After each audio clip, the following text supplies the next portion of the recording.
সকালবেলা একটু ভারী জলখাবার হয়ে গেছে, তাই দুপুরে হালকা কিছুই করব যাতে রাতেও হয়ে যায়। যে সকালে দুধ নিয়ে এসেছিলাম, 2 লিটার দুধ নিয়ে এসেছি। তো প্রথমে দুধটাকে কেটে পনির তৈরি করে নেব, কারণ আজকে সানডে, পনির ছাড়া তো লাঞ্চ প্রসাদ হবে না।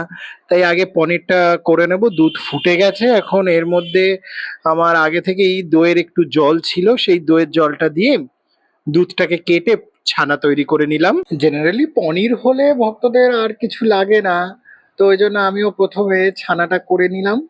এবার এটা দিয়ে পনির বানিয়ে নিচ্ছি।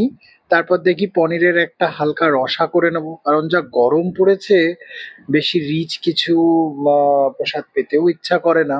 দোকানের পনিরগুলোতে ময়দা মেশানো থাকে, সেজন্য আমার দোকানের পনির ভালো লাগে না। আরো অনেক রকমের অ্যাডাল্টারেশন থাকে, কিন্তু এই বাড়িতে পনির বানালে সেই পনিরটা দিয়ে খুব সুন্দর একটা টেস্টও হয়।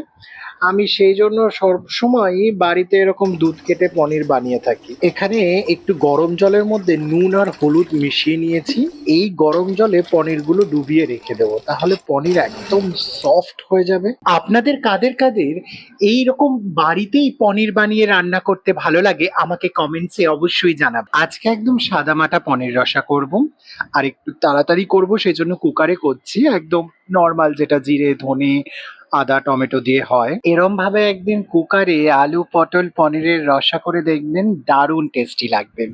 সবজিগুলোকে আলাদা করে ভাজার কোনো দরকার নেই, জাস্ট কাঁচা সবজি সেইটাকেই একদম মশলার সাথে একটু কষিয়ে তারপর এর মধ্যেই জল দিয়ে দিলে খুব সুন্দর রসা হবে। পনিরটাকে যে নুন হলুদ জলে ভিজিয়ে রেখেছিলাম, সেই নুন হলুদ জলটা এর মধ্যে দিয়ে দিচ্ছি। আমি 2টো সিটি দিয়ে নিয়েছি। আলু পটল একদম নরম হয়ে গেছে। এবার এই পনিরগুলো এর মধ্যে দিয়ে মিশিয়ে 1-2 মিনিট ফুটিয়ে নিলেই রেডি হয়ে গেল আলু পটল পনিরের রসা। আর শেষে একটু ঘি গরম মশলা দিয়ে দিলাম। এবার কটা এঁচোড়ের পকোড়া ভেজে নেব। এঁচোড়টা আমি আগে থেকে সিদ্ধ করে নিয়েছিলাম, তারপর বেসন আর চালের গুঁড়োর ব্যাটারে ডুবিয়ে ছাকা তেলে ভেজে নিচ্ছি। এবার করব দই বেগুন। সেই জন্য আগে থেকেই বেগুনগুলোকে নুন ধুয়ে নিয়ে এবার করব দই বেগুন। সেই জন্য উম, বেগুনগুলোকে ভালো করে ধুয়ে নুন হলুদ মাখিয়ে তেল ছাড়াই ননস্টিকের প্যানে ভেজে নেব। তেল ছাড়া ভাজার সময় মনে রাখবেন গ্যাসের ফ্লেমটা যেন একদম লো ফ্লেমে করে। দই বেগুনটা খুবই সহজ রান্না।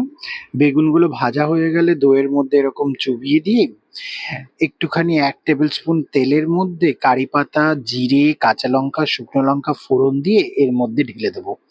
রেডি হয়ে গেল দই বেগুন।